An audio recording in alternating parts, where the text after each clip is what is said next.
You're enjoying the clarity that comes to you from contrast.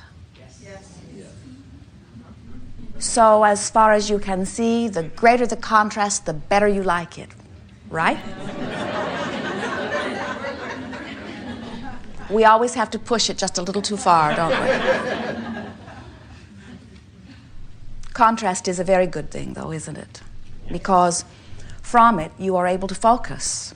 And as creators, focusing is the art that you most understood before you made the decision to come forth into these bodies. In fact, these bodies themselves are focusing mechanisms. You said, wouldn't it be a wonderful thing if a part of this huge consciousness that is me, you said, from your non-physical perspective, could focus more specifically into an individual personality, interacting with many others who are focused similarly, who want differently, who believe differently, who live and create differently.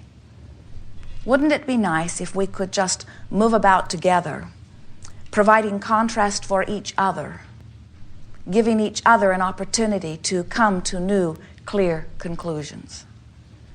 And that's what's happening here in this physical environment. You are interacting together for the benefit of one another. It's an interesting thing as we watch you, because most of you seem to have forgotten that your contrast is of benefit to one another, because you seem to want others to think and want and believe just as you do. In fact, it seems to be the dominant quest of humanity. Let's get everyone to agree with us. When you are defying the laws of the universe, you are certainly defying the intent that you held as you came forth. When Jerry and Esther first began interacting with us in this format, they talked about how well they get along. But Esther mentioned that they are not identical in all of their desires. And we said, if you were identical, it would have been necessary only for one of you to come forth. In other words, the variety in perspective and the variety in conclusion and therefore in desire that is summoned is what keeps the balance of this universe. It's what literally makes the world go around. It's what puts the eternalness in eternity. It's what causes the continual perpetuation or motion forward. It is why you are on the leading edge of thought. And so we say this to you not because we want you to look out into your environment and see things that you know very clearly that you do not want and accept them and even begin voting for them and campaigning for them. We are not encouraging you at all to find things unwanted and say you want them. But what we are encouraging is that you allow the things that you do not want to be without your attention to them. In other words, it is not necessary that everything be as you think you want it to be. Now, in order for you to understand that, you have to begin to accept that law of attraction abounds and that law of attraction is a manager that sorts everything out. And when you begin to understand that law of attraction is a manager, so to speak, that sorts everything out, and that it is responding to vibrations that are being emitted, and then you further understand that you have absolute control over your vibration that you are emitting, therefore you have absolute control over your point of attraction, then you are willing to allow others to be and do and have as they choose. Until you understand that, we can see why you would be like so many others who want to try to control conditions. Because when you look out into a sea of conditions and you see conditions that please you, it is natural that you would say, I like that, I want more of that, I embrace that, or I support that, or I vote for that. I say yes to these conditions that please me. But when you look out and see conditions that don't please you, horrific things or just unwanted things, and you don't understand that those things have nothing to do with you, we can see why you might want to control those conditions, because you do feel much better when you look at conditions that feel good than when you look at conditions that feel bad. But the key for you is paying attention and, in fact, practicing what you give your attention to. Law of attraction is a big assistant there for you. If you have been giving quite a bit of attention to something unwanted, let's say, it has then activated in your vibration. And when something unwanted has been activated in your vibration, then law of attraction is going to bring more of it to you. It's just how it works. So the key for you is to not have so much unwanted stuff activated in your vibration. And most humans say, good, I like that too. Get rid of it and it won't be activated in my vibration. And we say, you've been trying that and we think it's a good time for you to give it up, because after all of these eons of humankind attempting to feel better by controlling conditions, you talk about unconditional love. Most just don't understand what it means. And unconditional love means letting the conditions be as they be while you focus as you choose to focus, activate within you something that is pleasing to you while you activate it. Law of attraction then responds to your activation and gives you the perfect life. And a perfect life is rather easy to live if you will keep your nose out of everyone else's life. But when you look out into those imperfect lives and you say, someone should do something about that, and you activate the imperfection that they're living in your vibration so that now you're not very happy, and eventually you may even begin to manifest some of the very thing that you saw over there, then you come to a workshop like this and you say, how can I make my life better? Or how can I be of value to others? How can I assist others in making their lives better? And we say, if we were standing in your physical shoes and we were wanting to express through our example a message that would be benefit to most, to all, the message would be, I have decided to mind my own business, and my own business is one of joy. So anywhere that there is a possibility of joy being evoked within me, I give it my attention. Whether I'm perusing my memory of past, whether I'm examining the present fullness of now, or whether I am speculating into the future. Since joy is that which I am dominantly seeking, and joy is that which I am dominantly tuned to, joy is that which is dominantly emanating from me, and joy is that which law of attraction is dominantly manifesting for me. And that's the way you live happily ever after. Many of you say, but I'm happy, but I worry about those who are not. And we say, keep it up and you will join them. You say, well, I don't want to be unhappy. I want to be happy, but I want to help those who are not happy. And we say, then you must see them as happy. You say, but they're not happy. There's this problem and this problem. And we say, keep it up and you will join them. And you say, but I don't want to join them. I want them to be happy. I want them to be happy like me, damn it. I want them to be happy like I used to be before I noticed they weren't happy. And we say, only you can control the way you feel, and you can control the way you feel, but you have to decide that you want to feel good. And when you decide that you want to feel good and you begin practicing good feeling thoughts, then you activate vibrations within you that are dominantly good feeling vibrations, and then your life expresses that and you spread that everywhere you go. And so, how does one go about observing everything around, plenty of it good, plenty of it not so good, without feeling the discord of what is not wanted?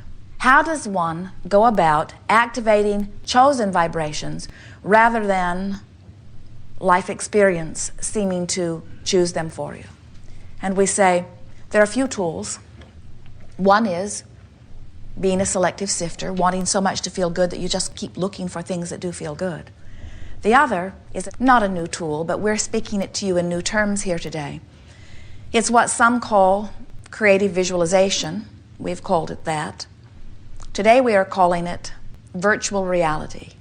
It's where you decide everything about a sequence of thoughts, and in doing so, you activate vibrations that serve you extremely well.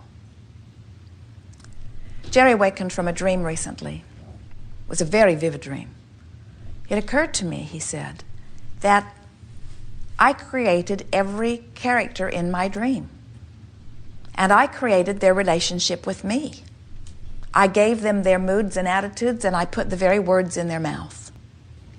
And we said, you do that in your wake state too.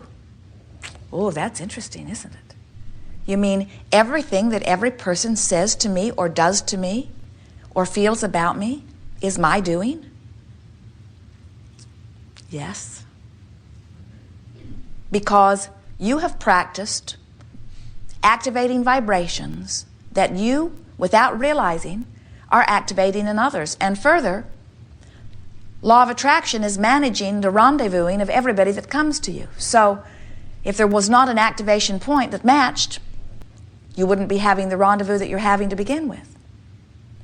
Sometimes we see you be standing in the middle of something not very much wanted. And you say, somebody should do something about that. Esther's line that she learned from a very funny dear friend years ago is, somebody should call somebody. Somebody should do something about that. And we say, somebody should. And that only somebody who can is you. You can change your vibration, and when you do, everything that touches you will change accordingly. So the virtual reality goes like this. You take on the stance of a film director, a creator of something that's going to be seen on the screen. And you choose where it will take place, what time of day it is, what the atmosphere feels like, what is the general mood of the place, how does your heart feel as you stand in the middle of it, who else is there, what is the mood or attitude of the other, what words do you exchange, how does it feel as you exchange them? Powerful creating. So, as we're moving forward here today, we'll assist you in choosing some virtual realities, and we'll guide you as you use them for this one tool. Now, we're going to speak this to you many, many times today. We're going to give it to you here. This is the reason for virtual reality. In fact, this is the only reason for virtual reality. This is why we think it's a good idea for you to do virtual reality. And this is the only reason that we would ever suggest that you do virtual reality. Virtual reality is for no other reason than this. There is only one reason that we want you to do virtual reality. We are really wanting you to hear why we want you to do virtual reality, because there is only one reason that we want you to do virtual reality. Would you like to hear the reason? To practice a dominant vibration that will serve you. Only reason. And it's a fantastically important reason. Because when you practice deliberately a virtual reality, what happens to you is you can then easily, anytime you want, activate that vibration that will serve you. And sometimes when life shows you something that you didn't mean for it to happen, but it activates another vibration within you that isn't serving you, if you've been practicing in your virtual reality a vibration that does serve you, you can get there really easily. So there's only one reason that we want you to play with us relative to virtual reality, and that is so that you can begin to make dominant a vibration within you that is of your choosing. Sometimes people use virtual reality or creative visualization as a means of fixing something that is broken. And we say, you would not create in your virtual reality a beautiful house and then give it a leaky roof and then bring a repairman into your virtual reality and fix the roof. You get a sense of what we are talking about? You just create in your virtual reality something that pleases you.